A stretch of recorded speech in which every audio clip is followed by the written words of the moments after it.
নমস্কার সুপ্রিয় দর্শক বন্ধু, আমি সুমিত আর আপনারা দেখছেন বেঙ্গলি গার্ডেনার। আশা করি আপনারা প্রত্যেকে ভালো আছেন এবং আপনাদের প্রিয় গাছগুলোও খুব সুন্দরভাবে বেড়ে উঠছে। বন্ধুরা, আজকের ভিডিওটা খুবই গুরুত্বপূর্ণ, তাই শুরু থেকে শেষ পর্যন্ত একদম মন দিয়ে দেখবেন।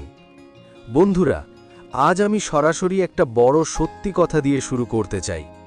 আপনি যতই সার দিন, যতই নতুন নতুন পদ্ধতি ব্যবহার করুন, যদি এই বেসিক জিনিসগুলো ঠিক না থাকে তাহলে জবা গাছে কখনোই ভালো ফুল পাবেন না। 90% মানুষ এই জায়গাতেই সবথেকে বড় ভুলটা করে ফেলেন, আর তারপর যখন ফল পান না তখন খুব মন খারাপ করেন। তাই প্রথমেই আমাদের জেনে নিতে হবে সেই গুরুত্বপূর্ণ টিপসগুলো, যেগুলো ঠিক না থাকলে কোনো টোটকাই আপনার গাছে কাজ করবে না। আমাদের প্রথম টিপস হলো রোদ। জবা গাছ রোদ খুব ভালোবাসে। একে প্রতিদিন অন্তত 5 থেকে 6 ঘন্টা সরাসরি কড়া রোদে রাখতে হবে। অনেকেই ভুল করে গাছকে বারান্দার ভেতরে বা ছায়ায় রেখে দেন।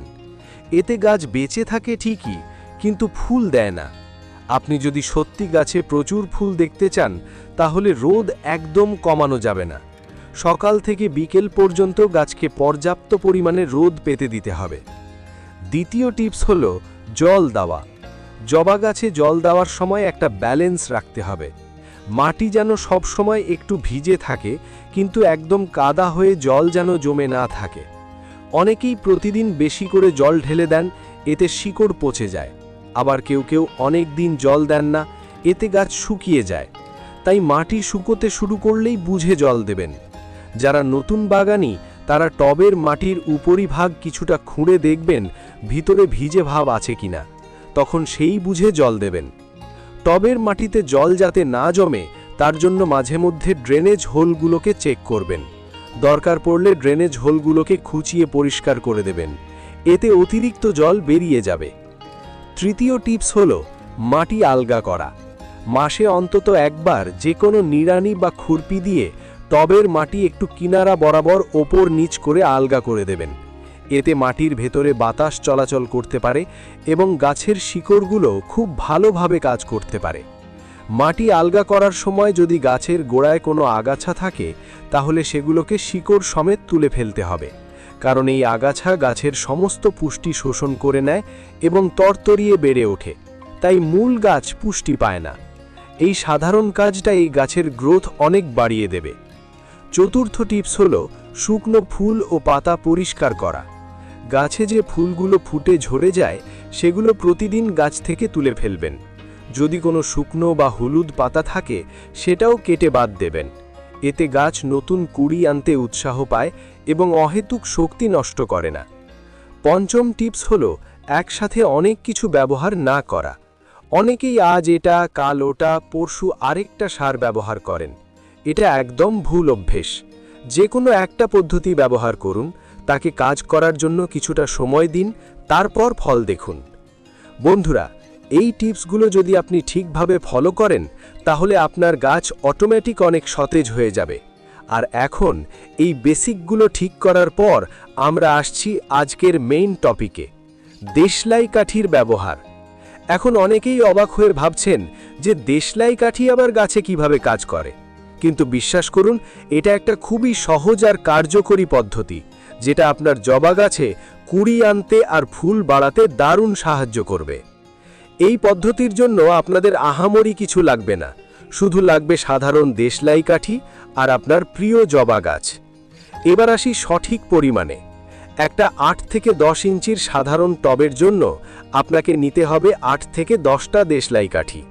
যদি টব খুব বড় হয় তবেই 12 থেকে 15টা কাঠি নেবেন, এর বেশি কখনোই দেবেন না।